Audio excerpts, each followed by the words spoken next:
You're sitting at dinner with friends on a Friday night. The server brings the check and places it in the center of the table. Everyone reaches for their phones to calculate their share, but then someone says, let's just split it evenly. You pause, you ordered the pasta for $18. Your friend across from you got the steak for $38 plus two cocktails at $14 each. You had water. The math is obvious. Splitting evenly means you're paying $15 more than you should. But everyone's already nodding, pulling out their cards, and you feel this pressure. If you speak up, you're the cheap one, the difficult one, the person who makes things awkward over money, so you don't say anything. You just hand over your card and pay $32 for a meal that costs $18, and as you're walking to your car later, you feel this quiet resentment, not at your friends really, at yourself, for not speaking up, for letting social pressure override basic math. Again, my name is Williams, and I've spent years analyzing the psychology of restaurant spending, not just what we order, but why we consistently pay more than we intended and walk away feeling like we had no control over it. If you've ever left a restaurant having spent significantly more than you planned, or if you feel trapped by unspoken social rules around dining that seem designed to extract maximum money from you, what I'm about to explain will show you why this keeps happening and how the entire system is engineered to make overpaying feel inevitable. Here's the foundational belief most of us carry. Restaurants are neutral spaces where we pay for food and service based on what we order. The menu has prices, you choose what you want, you pay for what you choose. It's transactional and straightforward. If you overspend, it's because you chose expensive items or didn't budget properly. The responsibility is entirely yours. But that framework ignores the sophisticated psychological architecture built into every aspect of the dining experience. From how menus are designed to where prices are positioned to how the check is presented to the social dynamics that emerge when multiple people are involved, the entire system is engineered to maximize what you spend while making you feel like it was your autonomous choice. You're not failing at self-control. You're being manipulated by pricing psychology that's been refined over decades to exploit predictable cognitive biases. And here's the part that compounds the damage. Restaurant overspending isn't a one-time thing. It's a pattern that repeats weekly or even multiple times per week for many people. If you overspend by $20 per restaurant visit and you dine out twice weekly, that's $2,080 annually. Over 10 years at 7% investment returns, that's $28,800 you're giving to restaurants instead of your future self. The system isn't just overcharging you once it's systematically extracting wealth over your entire adult life. Let me show you the invisible mechanism with a specific example. You sit down at a restaurant. The server asks if you want to start with drinks. You weren't planning to drink, but everyone else orders cocktails, so you order one too.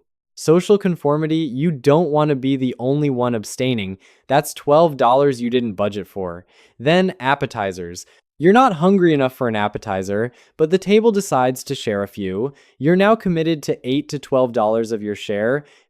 You've spent $20 to $24 before ordering your actual meal. Now the entrees. You were thinking of getting the $16 sandwich, but you notice it's positioned next to the $38 steak on the menu. Suddenly, the sandwich feels cheap, almost embarrassingly so. You see the $24 chicken dish, it's in the middle price range. That feels safe. Not the cheapest, not the most expensive. You order it despite the fact that you'd be equally satisfied with the sandwich. Menu anchoring just extracted an extra $8 from you. Dessert comes. You're full, but the server describes the chocolate cake in detail, and someone at the table says they'll split one. You're now in for $6 of dessert you didn't want.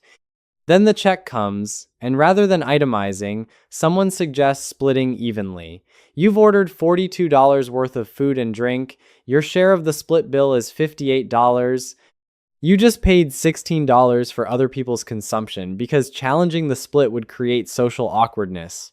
Total overspend, $20 on drinks you didn't plan for, $10 on appetizers you didn't need, $8 on an entree upgrade you didn't want. $6 on dessert you weren't hungry for, and $16 subsidizing others through the split. You spent $60 more than the $18 meal you initially intended to order, and every step felt like a choice you made freely. Here's the psychological transformation that happens at different financial levels and why restaurant spending feels different depending on where you are financially. When you're living paycheck to paycheck, every restaurant meal creates anxiety. You're scanning the menu for the cheapest items.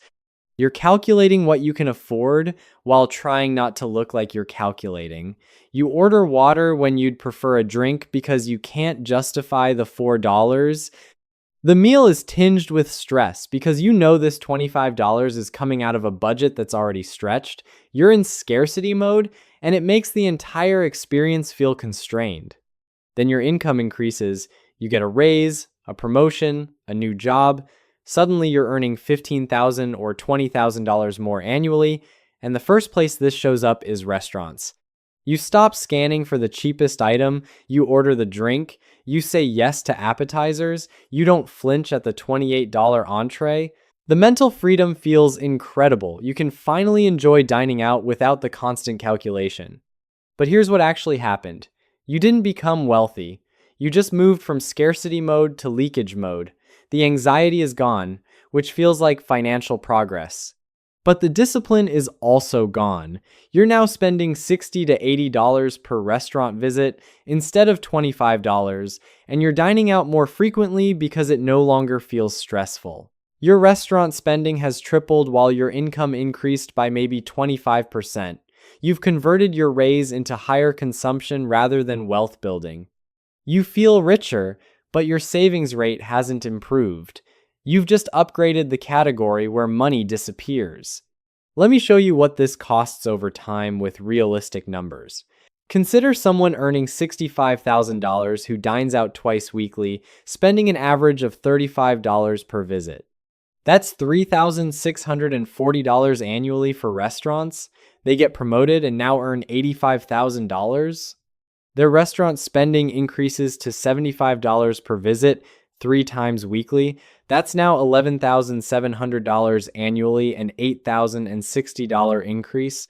Their income went up $20,000. Their restaurant spending went up $8,060. They captured 40% of their raise through restaurant inflation alone. But it compounds. That $8,060 annually, if invested instead at 7% returns, becomes $111,500 over 10 years. The decision to upgrade restaurant habits didn't just cost them $80,600 in direct spending over that decade, it cost them $111,500 in wealth they didn't build. The opportunity cost of restaurant lifestyle inflation is measured in 6 figures over a working career. Now, contrast this with someone who achieves financial independence while maintaining intentional restaurant habits. They have $800,000 invested, generating passive income that covers their expenses. They could afford to spend whatever they want at restaurants, but they don't. They still order deliberately. They still decline the expensive wine when they don't care about it. They still split checks fairly rather than evenly. Not because they can't afford it, because they understand that every dollar unnecessarily spent on restaurants is a dollar that could be compounding toward more freedom. This is the identity shift, moving from scarcity-driven restriction to abundance-driven intentionality. In scarcity mode, you restrict restaurant spending because you have to. In leakage mode, you stop restricting because you can finally afford not to. In intentional mode, you spend precisely what aligns with your values and not a dollar more, regardless of what you can afford. The person in intentional mode might spend $40 on a meal they truly enjoy and $15 on a meal that adequately serves the purpose of eating. They're not being cheap, they're being precise. Here's the framework for breaking the pattern. You have to separate social performance from actual preference. Most restaurant overspending is driven by social signaling the need to appear generous, successful, easygoing, not cheap. You order the more expensive entree because you don't want to look like you're struggling financially. You say yes to splitting the check evenly because you don't want to look petty. You pick up the full tab occasionally because you want to be seen as generous. These are all social performances that cost money. The person who's broken free from this has developed the capacity to separate their financial decisions from their social image. They can order the $16 sandwich while their colleague orders the $38 steak and feel zero discomfort. They can suggest itemized splitting and not interpret others' reactions as judgment. They can decline appetizers they don't want without feeling like they're being difficult. This isn't about being cheap, it's about refusing to let social dynamics dictate financial decisions. Let me tell you about someone who figured this out. She's a consultant earning $110,000 who is spending roughly $14,000 annually on restaurants, a mix of work, lunches, social dinners, and weekend meals. She felt trapped by the social expectations of her peer group and industry. Everyone expensed lavish meals, ordered premium everything, split checks carelessly. She did the same because that's what people at her level did. Then she calculated the opportunity cost. That $14,000 annually invested at 7% would compound to $289,000 over 15 years. She was trading $250,000 in future wealth for social performance at restaurants. That realization shifted something. She started making different choices.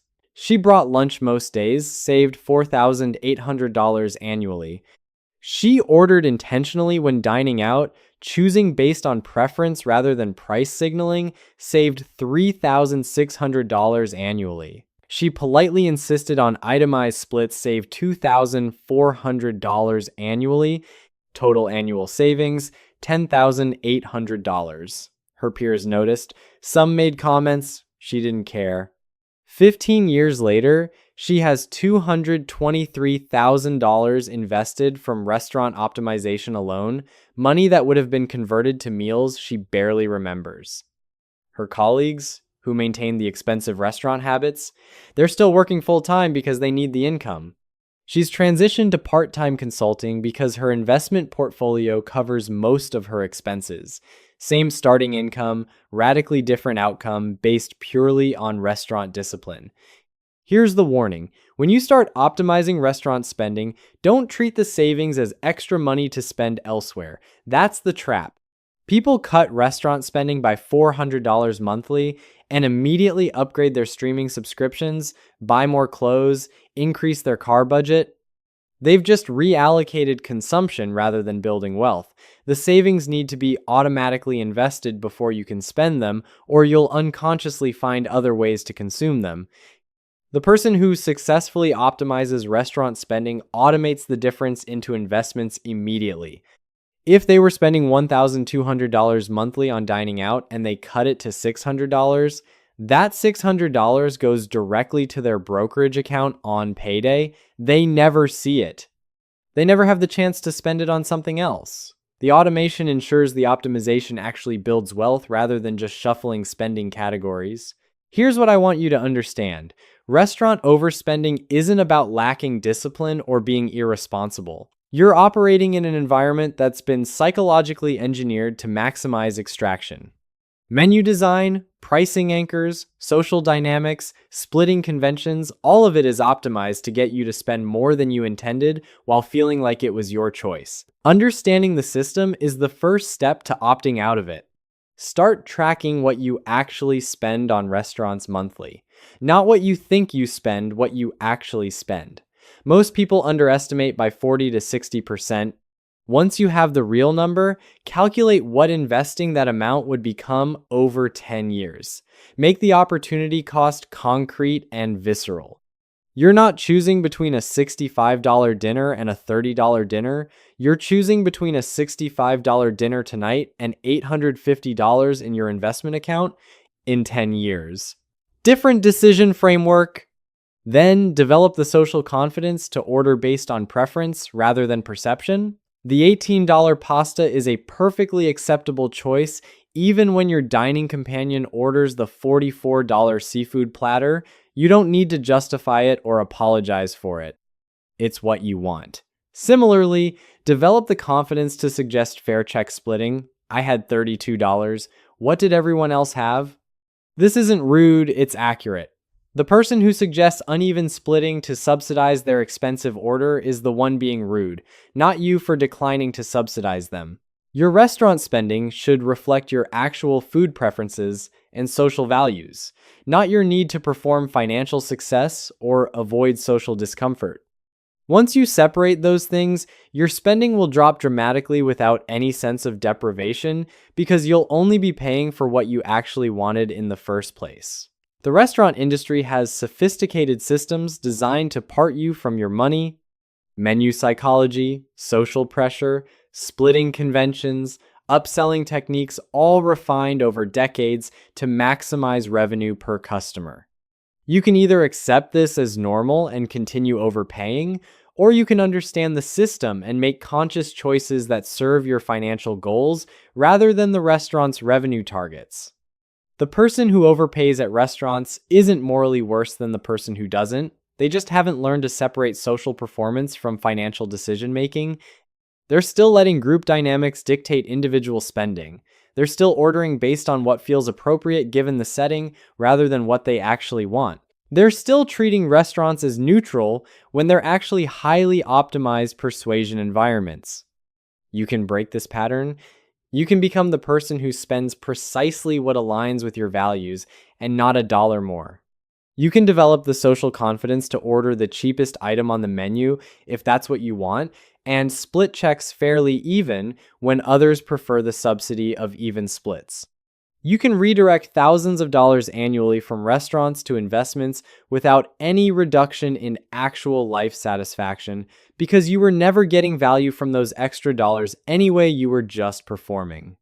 Your future self, the one who's either financially independent or still working because they need the money, is being determined by whether you optimize the small recurring leaks or let them continue because they feel too small to matter. Restaurant overspending feels insignificant per occurrence. Compounded over decades, it's retirement money. Choose intentionality over performance. Choose precision over social ease. Choose your future freedom over present image management. The menu is designed to manipulate you. You get to decide whether it does. My name is Williams. Thanks for listening. I'll see you in the next video.